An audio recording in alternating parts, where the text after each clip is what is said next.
SmartStart sites are run by SmartStart heroes that are determined to take their businesses to the top and take the children with them.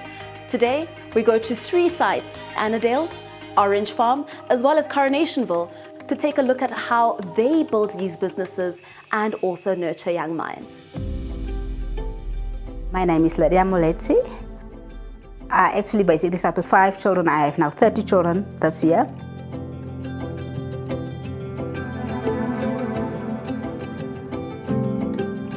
My name is Anna Mufokeng, the founder of Khanya Daycare Center. I started this center because of the love of children. My name is Christine Rodrigues. I started with SmartStart in 2020, started off with 4 children, and at the moment we have 20 children. Before I started with SmartStart, I used to work at an ECD center. There I've done my NQF level 4 via Matthew Kunuwe, and that's why I also learned because I was working there for 10 years. When I started there, I was working for 6 months voluntarily with no pay. The principal was like, "No, you don't come again. I can't afford you." I told her, "No, it's not because of money. I want to be here." I invited a group of women to come and work with us in the center because we saw that there is a need. Most of the times parents are not around and most of them are at work. So when parents are not home, children become victims of abuse. So that's how we started the center, so that we keep the safety and the well-being of children. I started SmartStart from 2016. It was very helpful, and it was also securing me with running from your flat, because now, people can say, "Yeah, she's running a crèche from a flat," and what. So at least with SmartStart, it gave me that certificate to say that that's your Smart Space license. You can start from your flat with this amount of children. When I joined SmartStart, I had 6 children, but then for now I have 37 children. I have one-on-one with parents where I explain to them that what is my program about and what do we do at the program. I also have WhatsApp where I put it on my status. I also use Facebook. I love WhatsApp. I'm not into Facebook and all the other things, but WhatsApp, I have a WhatsApp group where all my parents are on, and when I communicate with them, that is where we talk. We have a page on Facebook, so people are able to access. Whenever we have events, we post everything that is happening in our school. So some of the parents end up calling back and asking about our center. That's how we promote our product. So what matters most, I think, is that we have a big space, we are secured. I maintain a good relationship with the parents by giving them quality at the center. If you look after children, you need to engage with the parents first. They must trust you first. That's how I've grown my business, by trusting my parents and they trust me. You see, it takes a lot to trust someone. You need to, especially when you work with someone's child. Your child is not just something that you just leave by anyone. You must know the person personally. I make sure that I build a good relationship with the parents by creating the school group, and then each and every class again has their group. Whenever children have something to do at home, some work to do at home, that's how we communicate with parents on the group. I normally sell my business by distributing flyers and then again organizing community meetings, so that I explain further about the SmartStart program. So that is how parents become interested.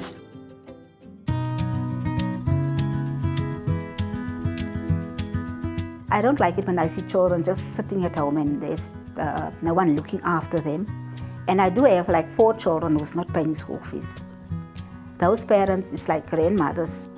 For the care of the child and the well-being of the child, I don't mind, because really to see a child happy and safe, that is my main point. So I am catering for the underprivileged. That's why my school fees are not sky high. I made it affordable for them. And if you can't, we'll talk, we work something out for the well-being of the child.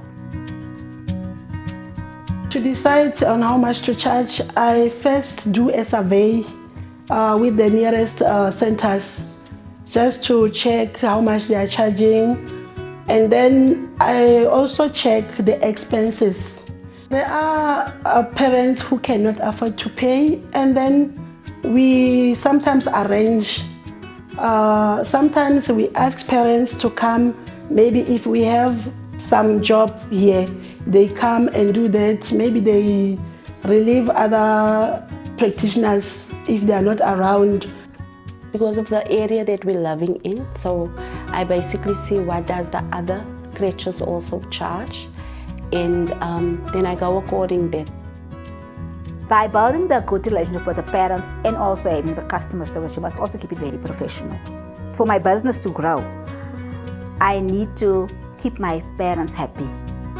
And by keeping my parents happy, that's also how I'm going to grow my business, because one parent can build your business and one parent can break your business. I always go that extra way to make it extra special for my children and for my parents by showing them that we're not just an ECD. We are like a family here. So if you bring your child here, your child is at home. What matters most for parents in this area to see their children safe, being fed, and at least also learn something. And also children must be motivated. They must become something in life.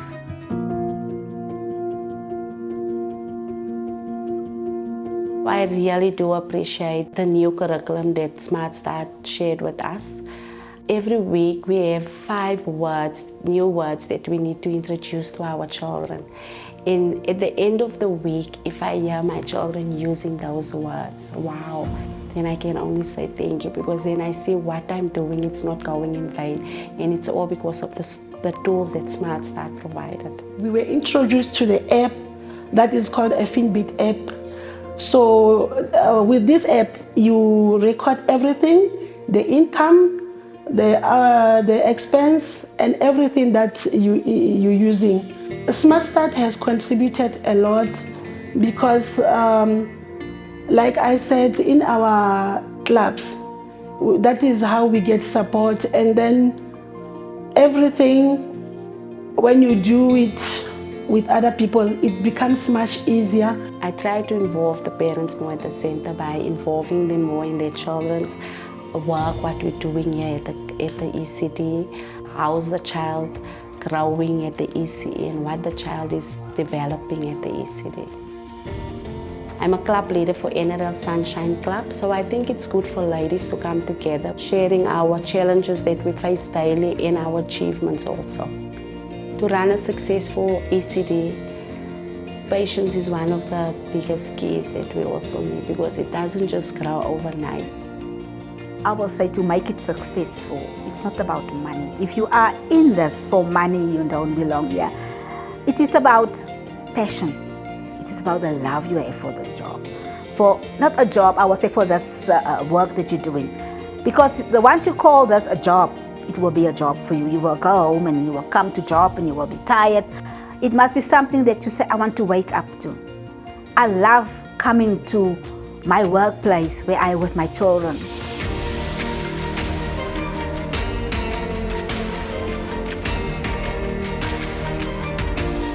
SmartStarters, are you not inspired by Anna, Lydia and Crystalline? Are you not inspired and motivated to build your business? I've been immersed today on the hashtag Road to Purple, but now it's your turn.